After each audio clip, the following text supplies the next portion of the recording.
Efésios capítulo 5, verso número 17.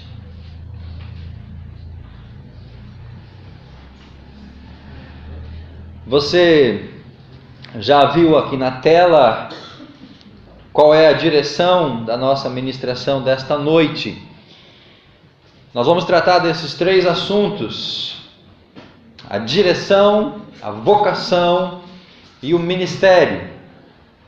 De uma maneira muito simples, tentando entender a imagem, a linha reta, onde está escrito direção, é o que Deus tem para a sua vida, é a vontade de Deus para você. Que você seja um discípulo, um seguidor de Jesus Cristo. Esse é o alvo, esse é o projeto, essa é a nossa meta, esse é o nosso caminho que nós temos que andar por ele. Temos que trilhar nesse caminho e chegar até onde Deus quer que nós sejamos. E o que Deus quer da minha vida? Que você seja um discípulo, que você conheça Jesus como Senhor e Salvador, que você possa amar a Jesus, que você possa viver por Jesus, que você possa entregar tudo que você tem nas mãos de Jesus. Essa é, em resumo, a direção da nossa vida, ou a direção de Deus para nós. Chegarmos e conhecermos a Jesus como Senhor e Salvador. Quando nós estamos cumprindo esse desejo de Deus, esse propósito, caminhando na direção de Deus, entendendo a vontade de Deus, vai se abrir algumas outras possibilidades para nós. E aqui então se abre uma seta que nós chamamos de vocação. Vocação é o chamado de Deus para você ser algo, para você ser alguém, para você ser de Jesus, para você ser uma pessoa diferente, para você ser uma pessoa transformada, para você ser um discípulo amado de Cristo Jesus. Então Deus tem uma direção, que você conheça a Jesus. E nesse projeto, nesse propósito, nesse caminho, você vai descobrir qual que é o chamado de Deus para você. Algo mais específico para a sua vida e algo que você vai precisar cumprir na sua caminhada como cristão. Dentro desse projeto também abre-se uma outra possibilidade que nós chamamos de ministério. É onde você vai empregar a sua vida. É onde você vai gastar a sua vida. Aonde você vai investir os seus talentos. Aonde você vai fazer o seu melhor. E quando nós tratamos de ministério, necessariamente não é um ministério religioso. Quando nós falamos, e vamos falar depois, queridos, de ministério, não significa que você precisa largar o seu trabalho secular, você precisa deixar a sua profissão e se dedicar única e exclusivamente a um ministério eclesiástico, por exemplo. Quando nós tratamos de ministério, onde eu vou gastar a minha vida, é aquilo que cada um de nós, como discípulos que encontramos a direção de Deus, achamos a nossa vocação, vamos agora dedicar a Deus tudo o que nós temos e o que nós somos. E nesse ministério, Deus convoca alguns para pastores, outros para missionários, mas a grande maioria continua ministrando, continua servindo aonde e da forma que Deus chamou. No seu escritório, na sua empresa, no seu trabalho, enfim, no seu contexto, você vai ministrar a Deus. Então, nessa noite, nosso desafio é aprofundar um pouquinho esses três conceitos. A direção que Deus tem para você, o chamado para você ser como Cristo, para você ser um cristão, conhecendo a Jesus como Salvador. Um chamado de vocação, para você ser alguém para o Senhor, para você viver o Evangelho na sua vida e também aonde você vai gastar a sua existência. Eu posso entender que uma leva a outra, a direção que Deus tem para você vai conduzir você a um chamado e esse chamado vai levar você a um ministério.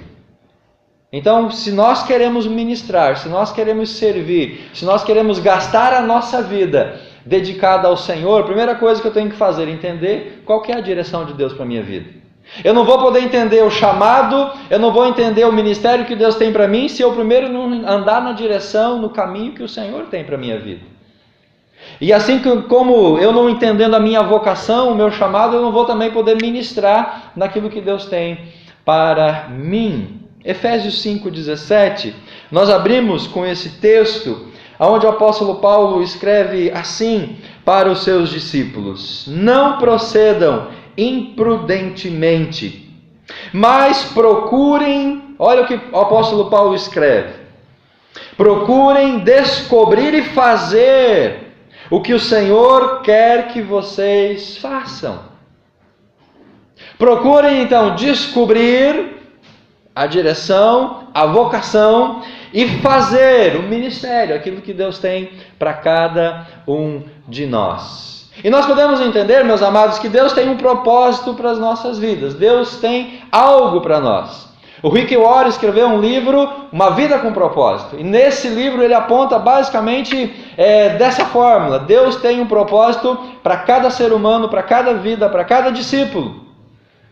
Cabe a nós entender esse propósito, cumprir esse propósito e nos entregar a esse propósito. E eu sei, creio pela palavra que Deus tem algo específico para a sua vida também. Basta você descobrir, discernir e realizar esse propósito.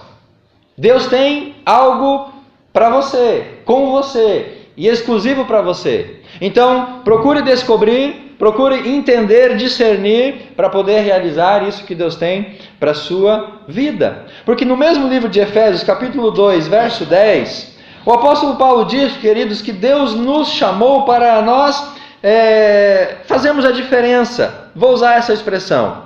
Foi o próprio Deus que nos fez a nós o que nós somos. E nos deu uma vida nova da parte de Cristo. E muitos séculos atrás ele planejou, então olha o que Paulo diz, planejou que gastássemos essa vida em auxiliar uns aos outros. E a pergunta que caberia aqui seria, aonde você, de que maneira você está gastando a sua vida? De que forma, queridos, nós estamos gastando literalmente a nossa vida? Aonde, de que maneira, de que forma, com qual propósito, para que eu estou investindo meu tempo, meus talentos, meus recursos, meu dinheiro? O que eu estou fazendo? Aonde eu estou gastando, investindo a minha vida? Eu estou dedicando a minha vida àquilo que Deus planejou. Ele planejou que nós gastássemos essa vida e só temos uma. Dizem que o gato tem 7 vidas, né? Mas nós não somos gatos, somos seres humanos. E temos só uma vida. Não cremos na reencarnação. Então, o que nós temos que fazer é agora. Temos que aproveitar essa vida e dedicar ela ao Senhor. Então é importante descobrir a vontade de Deus para nós, para poder realizar a vontade que Ele tem para nós. Para entender a vontade de Deus, nós precisamos entender então a direção, a vocação e o ministério. A direção pressupõe o que Deus quer na minha vida, para onde Deus quer me dirigir, para onde Deus quer que eu vá, como Ele quer que eu caminhe na sua presença. A vocação é o chamado de Deus para nós. E ministério, Deus quer que nós coloquemos nossa vida ao seu serviço. De nada adianta eu entender a direção para a minha vida, de nada adianta eu entender a vocação, o chamado de Deus, se eu não estiver disposto a entregar a minha vida a Deus para cumprir esse propósito. Então muitos acabam não cumprindo, não fazendo o seu ministério ou desenvolvendo o seu ministério para Deus, porque não estão dispostos a se entregar completamente nas mãos do Senhor. Provérbios capítulo 2, verso 1 ao verso 6. Eu quero ler esse texto para abordar um pouquinho sobre a direção de Deus para nós. Pastor, como que eu consigo? Como que eu faço? Qual que é a fórmula mágica para eu entender a vontade de Deus para a minha vida? Essa é uma pergunta crucial para nós. E talvez você tenha se feito essa pergunta muitas vezes já. Como que eu faço para descobrir a vontade de Deus para a minha vida? Ou, no nosso contexto, como que eu faço para descobrir qual é a direção de Deus para a minha vida? E o livro de Provérbios, ele, de uma maneira genérica, ele nos aponta algo nessa perspectiva. Capítulo 2 de Provérbios, eu leio a partir do verso 1. Jovem, mas aqui eu poderia dizer adulto, idoso, criança, adolescente. Se você tomar posse das minhas palavras e guardar os meus mandamentos no seu coração, terá ouvidos capazes de perceber a verdadeira sabedoria e um coração pronto para receber a verdade. Se você pedir inteligência e compreensão a Deus, se procurar a sabedoria como um tesouro escondido ou uma grande fortuna em dinheiro, você certamente vai encontrar. saberá, enfim, o que significa honrar e obedecer ao Senhor. Saberá, enfim, o que significa honrar e obedecer ao Senhor. O que é conhecer a Deus? É o Senhor que dá a sabedoria. Da sua boca vem a compreensão e a verdade. Então, meus irmãos, quando nós procuramos guardar as palavras, aprender as palavras, ele fala no verso 1, os mandamentos do Senhor. Quando a gente se dedica, quando a gente se entrega, quando a gente se derrama diante de Deus, Deus vai começar a ministrar o nosso coração, Deus vai começar a trabalhar em nós, Deus vai começar a moldar o nosso caráter, o nosso ser, e isso vai nos levar a uma vida de entendimento, de sabedoria, de ponderação. E é essa busca que vai acabar culminando em entender a direção ou a vontade de Deus para a minha vida. A vontade de Deus específica, ela não está revelada na palavra, com quem você vai casar, aonde você vai morar, o que você vai fazer da sua vida profissional. Isso a Bíblia não diz literalmente, mas ela, de uma maneira periférica, trata dessas questões do ser humano. E aí quando a gente se coloca nessa encruzilhada, mas o que eu vou ser da minha vida? Nós precisamos entender pela palavra, e aí essa busca pela sabedoria, essa busca por entendimento, essa busca por compreensão, essa busca de Deus vai nos levar, e Ele vai nos revelar qual é a vontade dEle, qual é a direção dEle para a minha vida. Dentro dessa vontade, dentro dessa direção, existe a vontade universal de Deus, não a igreja universal do reino de Deus, mas a vontade que é universal, para todo mundo, geral.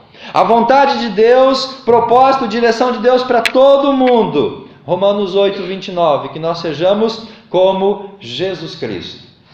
Deus tem um projeto para cada CPF que existe no mundo. Deus tem um projeto único para cada ser humano. Deus tem um projeto único para cada vida. É ser como Jesus Cristo. É entregar-se a Cristo, é conhecer a Cristo, é viver para Cristo, é amar a Cristo, é deixar ser moldado e ser como Jesus é. Esse é o projeto de Deus para todo mundo. Quando a gente vem para o projeto específico, aí a Bíblia não tem essa orientação específica. A Bíblia não diz, por exemplo, se você vai casar ou se você vai ficar solteiro. Isso é algo que você vai precisar descobrir diante de Deus. A Bíblia não diz se você vai ser um funcionário público ou um profissional liberal. Se você vai ser um empresário ou se você vai ser um professor. Se você vai trabalhar como autônomo ou se você vai ser um funcionário da prefeitura. A Bíblia não trata especificamente dessas coisas. Mas como que eu entendo isso, pastor? É você procurando a vontade de Deus. É mergulhando na Bíblia. E aí nós temos algumas receitas para fazer isso. Por exemplo, você precisa ceder. Ceder o quê? Ceder à vontade de Deus. Ceder aos projetos de Deus. Dar lugar ao propósito de Deus. Deus não revela a vontade específica dele para quem está em rebeldia com ele. Deus não vai revelar algo específico para a sua vida que é só com você, se eu e você ou se nós estamos em rebeldia com ele. Então Deus não revela a vontade para quem está em rebeldia com Ele. Então eu tenho que ceder, eu tenho que me curvar, eu tenho que dizer: Deus, faça a sua vontade, cumpra a sua vontade na minha vida. Salmo 25:9 fala sobre isso. Segunda coisa, é preciso orar. Meus irmãos, Deus não revela a vontade específica se você não orar.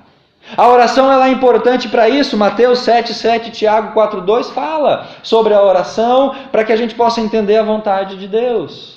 Eu preciso então orar para saber com quem eu vou casar, que trabalho eu vou ter, o que eu vou fazer da minha vida, para mim não ficar fora de contexto e fazendo aquilo que Deus não tem para mim. Terceiro, eu preciso falar, eu preciso pedir conselhos, eu preciso compartilhar. Quando a gente pede conselho, quando a gente compartilha com alguém uma decisão, esses conselhos vão nos ajudar. A Bíblia diz que na multidão de conselhos existe sabedoria.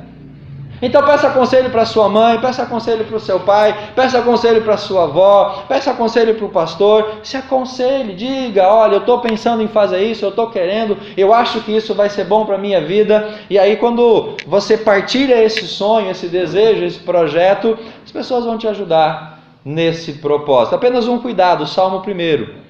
Não ande segundo o conselho dos ímpios. Se aconselhe com quem seja temente a Deus. Então fale, partilhe esses sonhos para que as pessoas te ajudem nesse esclarecimento. Quando eu estava numa decisão importante na minha vida, eu não sabia se eu fazia o curso de teologia ou se eu fazia uma faculdade secular, por exemplo. Aquela crise de jovem, 18 anos, e terminou o ensino médio, e aí fica naquela indecisão, e aí eu procurei conselhos. E um dos conselhos foi de um pastor amigo, o pastor Pedro de Deus. E ele disse assim: olha, se você está em dúvida do chamado ministerial, faça uma faculdade, vai estudar, e deixa Deus confirmar no seu coração se você está sendo chamado para o ministério pastoral ou não. Então vá fazer uma faculdade. Se caso Deus confirmar o chamado, essa faculdade ou esse curso que você fizer, isso não vai se perder, você vai aproveitar isso de alguma maneira. Então, seguindo esse conselho e outros conselhos, eu decidi naquela época, então, não ir para o seminário, ir para a faculdade. 4 anos de faculdade. E depois, quando eu concluí os 4 anos da faculdade, aí Deus, então, nesse processo todo, confirmou o chamado para o ministério pastoral. E aí, então, eu fui fazer o seminário. E o primeiro benefício que eu tive, eu eliminei um monte de crédito da faculdade, porque eu já tinha outra faculdade. Toda a grade de português, de grego, de latim, de psicologia, eu eliminei 1/3 do curso, porque eu já tinha uma outra faculdade. Então, aquilo que eu procurei de conselho foram conselhos sábios. Porque talvez, meus irmãos, naquele tempo, se eu tivesse naquele tempo ido para o seminário, eu teria me frustrado. E talvez, eu não sei o que poderia ter acontecido nesses últimos 15 anos, quando foi que eu tomei aquela decisão. Então, compartilhe com as pessoas. Compartilhe para você ser orientado. Pense, reflita, pondere. Quando você tem que tomar uma decisão para a sua vida particular, reflita, coloque todas as possibilidades na mesa. Analise os prós e os contras, os pontos a favor e os pontos ao contrário, os riscos, avalie tudo isso para você poder tomar a decisão. Hoje de manhã nós brincamos na IBD, por exemplo, o que norteia você mudar de emprego? Aí a gente brincou, é a questão do salário. Se pagar mais, vale a pena, vou mudar porque eu vou ganhar mais. Mas essa não é a referência, esse não é o ponto-chave. Às vezes você muda de emprego para ganhar mais e é infeliz, não está satisfeito, não é aquilo que você quer e você então não cumpre o projeto e o propósito de Deus para a sua vida. Então, quando nós ponderamos, colocamos as cartas na mesa e a gente pesa cada possibilidade, isso vai orientar nessa decisão. Alguém comentou que quando foi mudar de casa colocou vários critérios: preço do aluguel, distância do trabalho, quanto que seria para manter essa casa, distância da igreja, várias outras questões. Teve um irmão que compartilhou que ele recebeu uma proposta de emprego para ganhar mais, mas ele recusou. Por quê? Porque tinha que trabalhar no domingo. E no domingo ele não poderia estar na igreja, então ele recusou aquela proposta de emprego. Por isso, meus irmãos, quando tomar essa decisão, é preciso ponderar os prós e os contras. E último, espere. Espere a vontade de Deus se cumprir. Não tenha pressa. Não tenha pressa para Deus revelar instantaneamente na sua vida a sua vontade, o seu propósito. Por exemplo, você jovem, não tenha pressa para casar. Escolha bem, porque é uma escolha só, é uma vez só. Se escolher errado, depois você vai ter que viver junto da pessoa o resto da vida. Ou orar para ele morrer, ou para ela morrer, para você poder casar de novo. Então, meus irmãos, não tenhamos pressa. Então, esses 5 conselhos: ceda, ore, fale, pense e espere. Isso vai ajudar você a entender a vontade específica de Deus para a minha vida. Ou seja, com quem você vai casar, qual a profissão você vai ter, como você vai gastar o seu dinheiro, aonde você vai investir o seu tempo. Todas essas questões específicas suas, faça isso. E Deus vai te direcionar. Deus vai dar essa orientação para você. Mateus capítulo 4, verso 18 ao 22. Eu quero usar esse texto para falar sobre a segunda questão da nossa meditação, que é a vocação. Mateus 4, 18 ao 22. A Bíblia diz, quando Jesus começa o seu ministério, que um dia, Mateus 4,18, quando estava andando ao longo da praia, na margem do lago da Galileia, Jesus viu dois irmãos, Simão, também chamado Pedro, e André, num barco pescando com uma rede, pois eles eram pescadores por profissão. Jesus gritou: venham comigo, e eu lhes mostrarei como pescar as almas dos homens. No mesmo instante, eles deixaram suas redes e seguiram. Um pouco mais adiante, na praia, ele viu outros dois irmãos, Tiago e João, sentados num barco com Zebedeu, o pai deles, remendando as redes, e ele chamou para que viessem também. Os dois irmãos pararam de trabalhar, mas naquela mesma hora, e deixando o pai, seguiram a Jesus. Aqui está, meus irmãos, o chamado de Jesus para esses discípulos, para esses homens. Aqui está um pouco da vocação de Deus para esses homens. O que é vocação? Vocação não é o que nós fazemos. Então, vocação não é o seu trabalho, a sua ocupação, o seu emprego. Vocação é o que Deus nos chama para fazer. É um aspecto essencialmente divino. Vocação tem a ver com o chamado de Deus para nós sermos seus discípulos, para nós sermos os seus servos, para nós sermos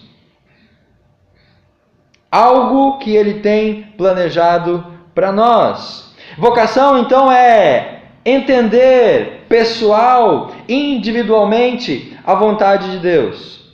E aí a pergunta é: para que Deus nos chama? Qual é a nossa vocação divina? Esse mesmo aspecto tem duas realidades, tem uma universal e uma particular. Quando se trata de vocação, de chamado de Deus para as nossas vidas, num contexto geral, num contexto amplo, nós precisamos ler Romanos capítulo 1, verso 6 e verso 7. Romanos capítulo 1, versículo 6. E vocês, estimados amigos de Roma, estão entre aqueles que Ele ama com ternura. Vocês, de igual modo, estão convidados por Jesus Cristo a pertencer a Deus. Esse é o chamado. Essa é a vocação de Deus para todos nós. Pertencer a Deus. Ser do Senhor. Sim, a fazer parte do seu santo povo. Que todas as misericórdias e a paz divina seja com vocês, vindas de Deus nosso Pai e do nosso Senhor Jesus Cristo. Deus tem um chamado para nós sermos discípulos, para vivermos uma vida nova hoje, como cristãos na igreja, e também para que nós possamos desfrutar dessa condição na eternidade. Deus quer que nós, nesse chamado, partilhemos da herança que Deus tem para nós. E essa herança, eu vou listar para vocês 7 aspectos dessa herança. A primeira delas, comunhão com Jesus Cristo. O chamado de Deus para você como discípulo é ter comunhão. Marcos 3, verso 14. Ele quer que nós tenhamos comunhão com o seu Filho.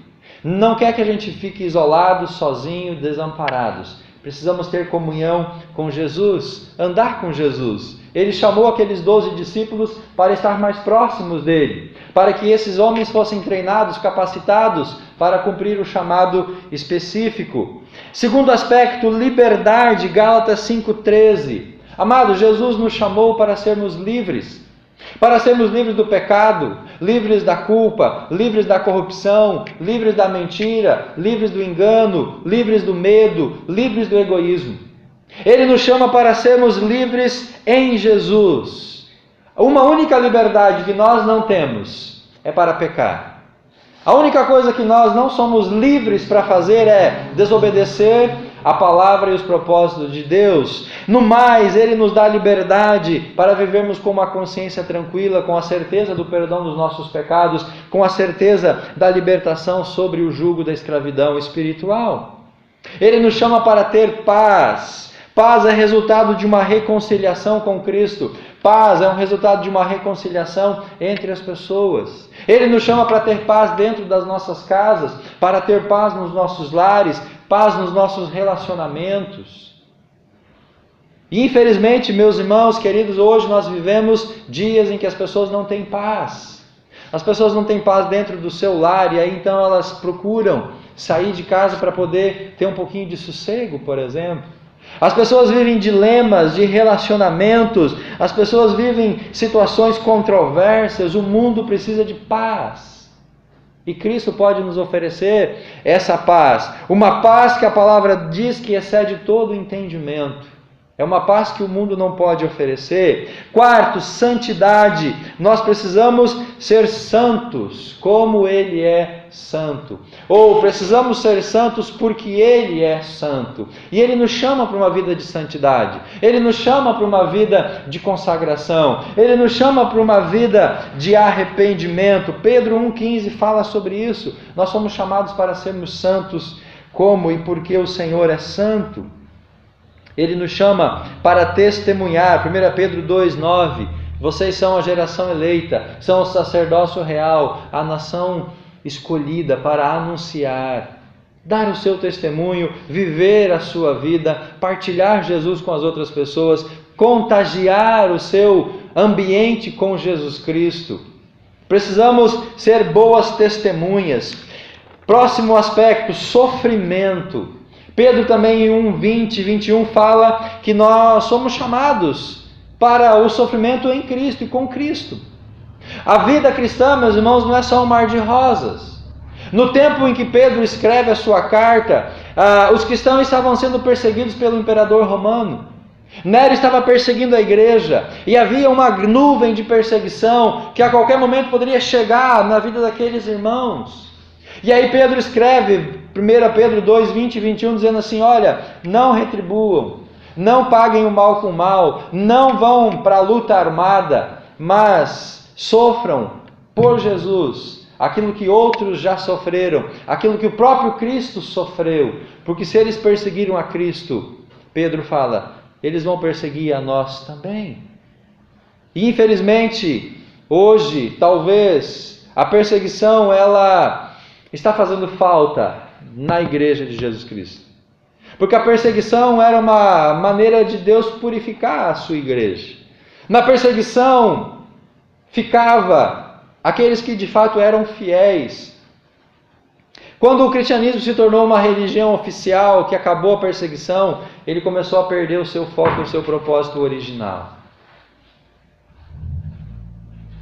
Se vier a perseguição sobre a igreja, como é que nós vamos reagir a isso?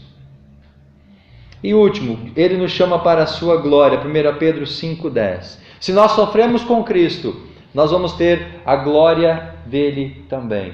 Na eternidade, nós vamos desfrutar da glória do Senhor, nós vamos estar lá com o nosso Deus. Esse é o chamado universal para todos os crentes, participar dessa herança. Mas há o chamado específico, 1 Coríntios capítulo 7, verso número 20.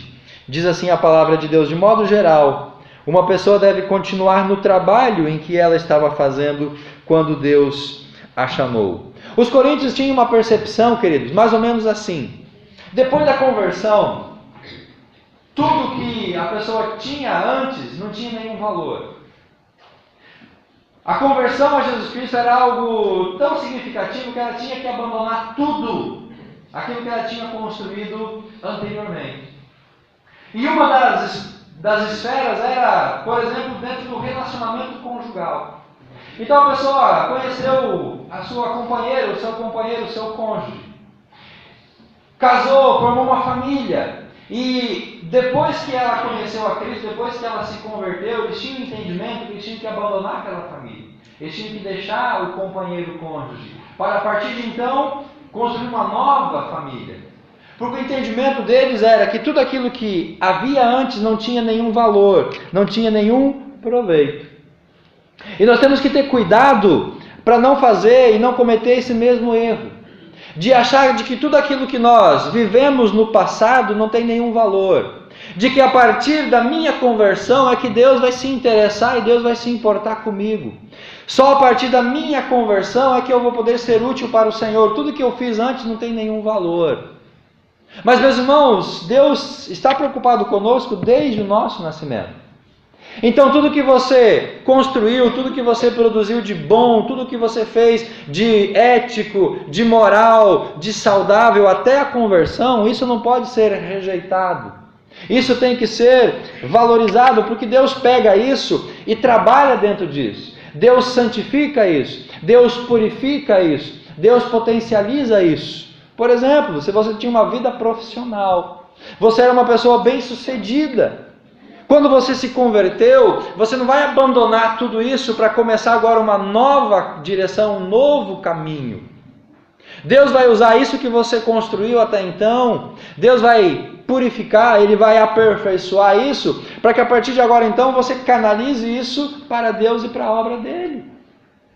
Então você não precisa simplesmente abandonar, rasgar, jogar fora todo o passado, entendendo que ele não poderia ter nenhum valor. Deus vai usar isso para o nosso benefício. Então, se você tem esta vida, ou teve, você pode deixar isso nas mãos do Senhor. E nós temos um chamado para exercer um trabalho para o nosso Deus. Nós somos chamados para nós desenvolvermos o nosso serviço, o nosso ministério, para nós podermos então colocar tudo isso nas mãos do Senhor.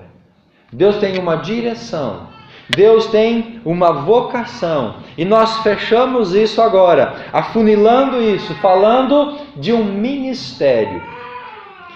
Atos capítulo 20, verso número 24. Veja o que a Bíblia nos diz em Atos capítulo 20, verso número 24.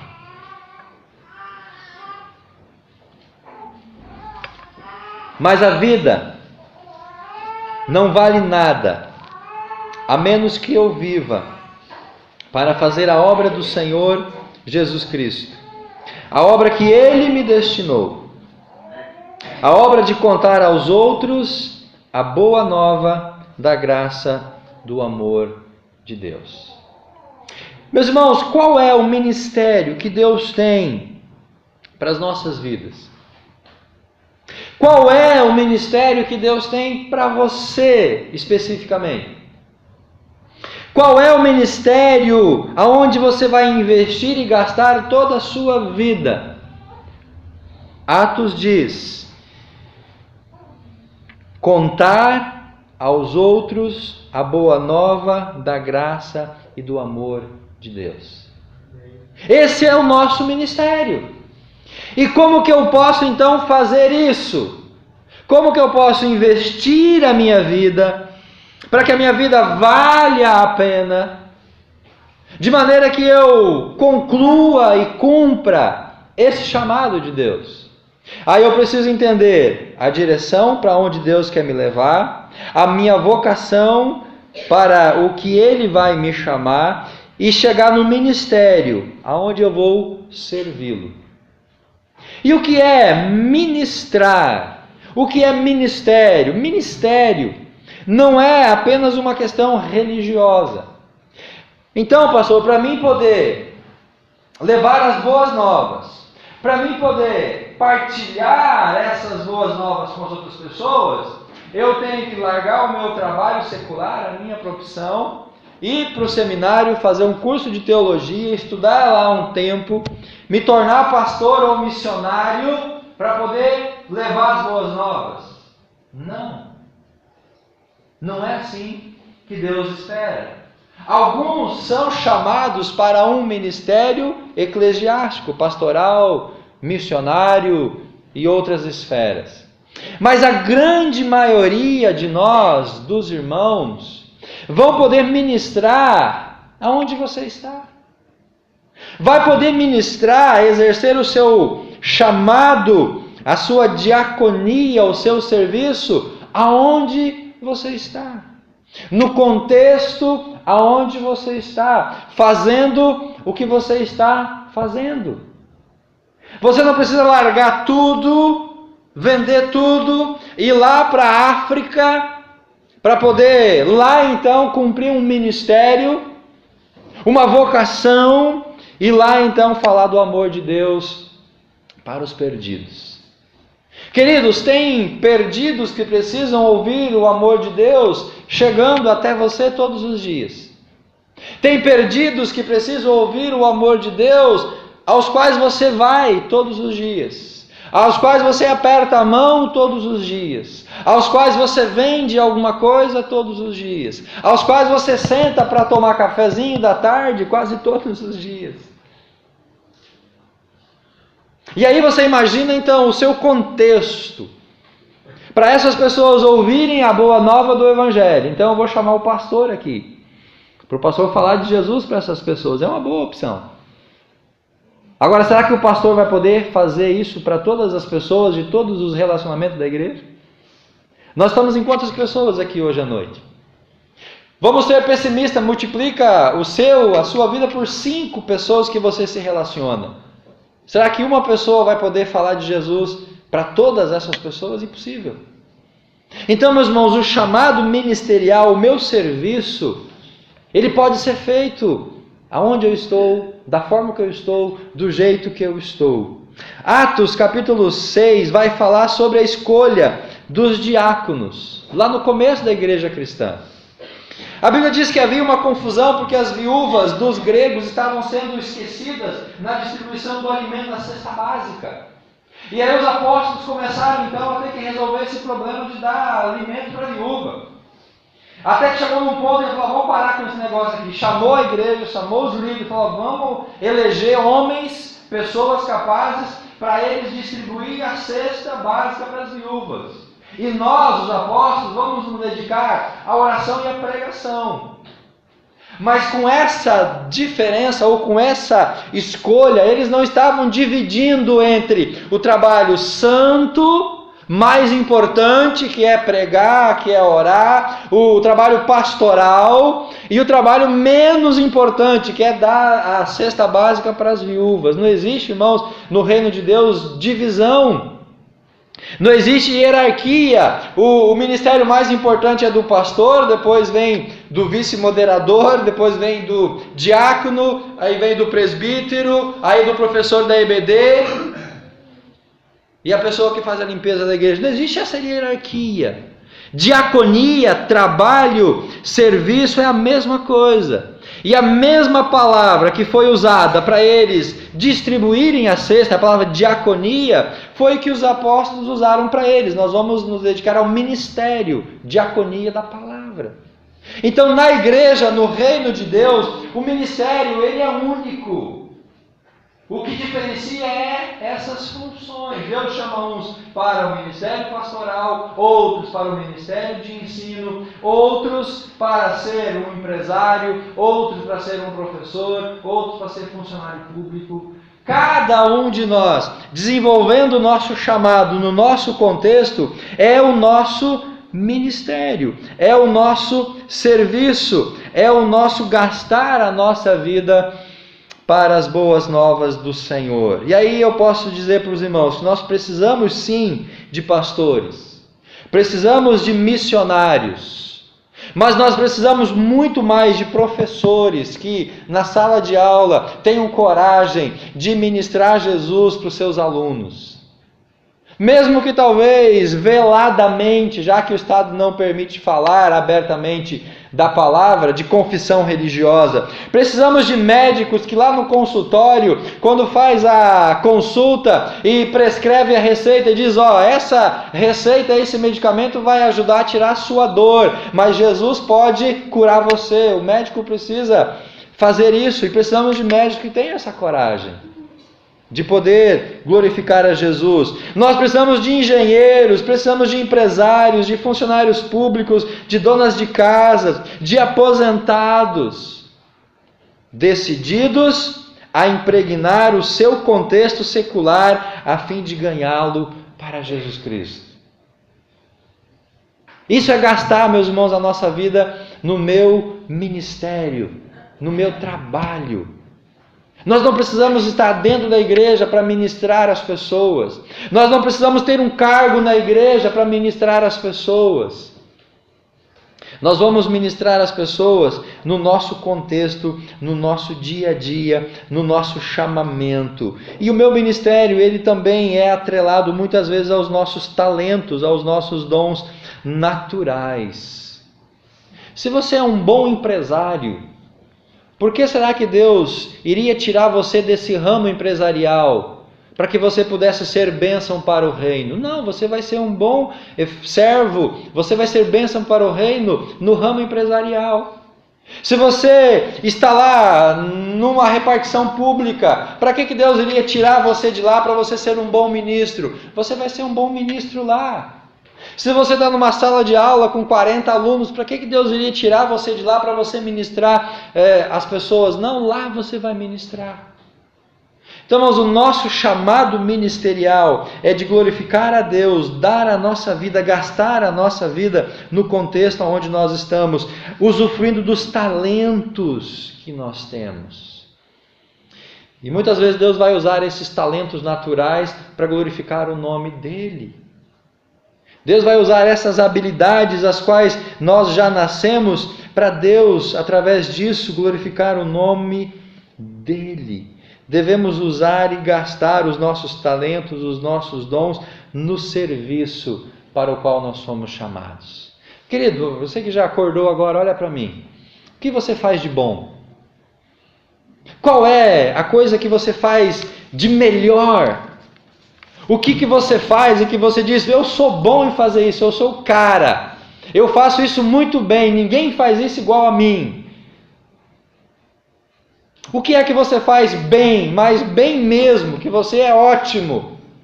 Deus quer pegar isso e através disso glorificar o nome dEle, e você servir a Jesus através disso.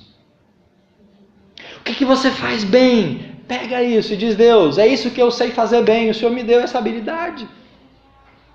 Agora, Deus, me ajuda a pegar isso que o Senhor me deu e poder usar isso para glorificar o Teu santo nome. Como o apóstolo Paulo diz, usar isso para contar aos outros a boa nova e da graça do amor de Deus.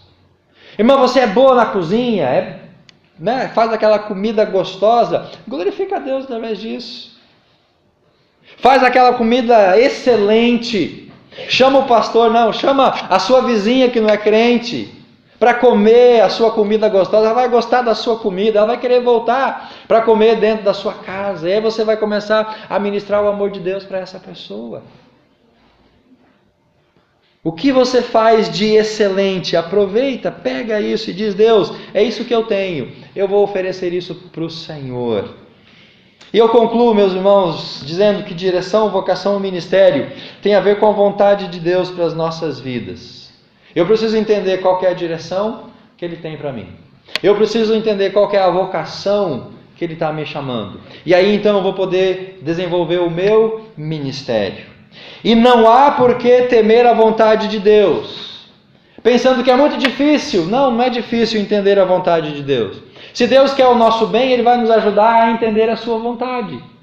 Se Deus quer o melhor para nós, Ele vai então revelar para nós nessa caminhada o que Ele quer para a minha vida. Então não precisa ficar desesperado, mas eu nunca vou entender qual que é a vontade de Deus para a minha vida. Eu já estou com 40 anos e eu não descobri a vontade de Deus para mim ainda. Deus vai revelar essa vontade para você. Espera, confia, fique tranquilo. Você irá descobrir a vontade de Deus para a sua vida. E assim você vai poder realizar a vontade dEle na sua vida. Amém?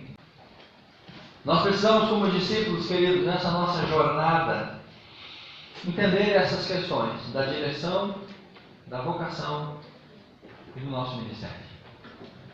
E Deus tem algo específico para cada um de nós. Deus quer usar você, aonde você está, fazendo o que você está fazendo. Talvez alguns acertos, alguns ajustes, algumas melhoras, alguns apertos, mas é lá que Deus quer usar você.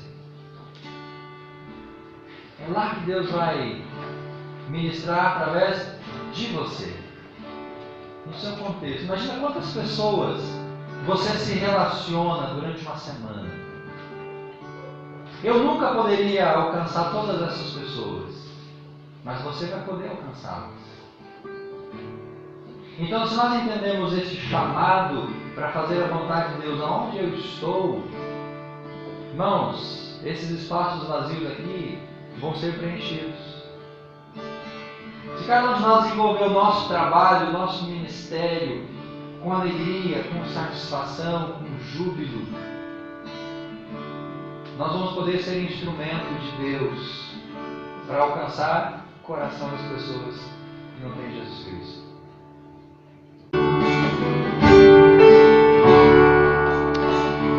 Senhor Deus, nós entendemos que temos um chamado para anunciar o Evangelho, para empregar as nossas vidas naquilo que o Senhor quer que nós façamos. Precisamos, ó Pai, entender isso, precisamos discernir, precisamos estar caminhando na direção que o Senhor tem para nós. Precisamos entender a vocação que o Senhor está reservando para nós. E aí nós vamos poder então cumprir o nosso ministério, o nosso chamado. Ó Pai, que nesta noite o Senhor possa ministrar o coração de cada um que está aqui, para que eles possam de fato entender, discernir a Tua vontade, o Teu chamado e o Teu ministério. Ó Pai, nos dê a graça de investir as nossas vidas, os nossos talentos, os nossos dons naquilo que o Senhor está nos chamando, para que nós possamos chegar ao final da nossa jornada, no final da nossa vida, e poder entender e dizer que valeu a pena servir ao Senhor. Nós cumprimos o nosso ministério, nós concluímos a nossa carreira, e nós vamos poder então receber os galardões que o Senhor tem para nós. Ó Pai, fala ao coração de cada um nessa noite. Qual é o ministério específico que o Senhor quer que eles desenvolvam? Aonde o Senhor quer usá-los para a glória do Senhor? Aonde o Senhor quer usá-los como ministros, como instrumentos, como servos, agentes de transformação e de bênção? Porque se eles estão, ó Pai, dentro do seu contexto, no lugar aonde eles estão, no trabalho aonde eles estão, o que eles estão fazendo, é porque ali o Senhor pode, e ali o Senhor quer usá-los para a sua honra e sua glória. Nos abençoa, Pai, nesse propósito. É assim que nós oramos no nome de Jesus. Amém e amém.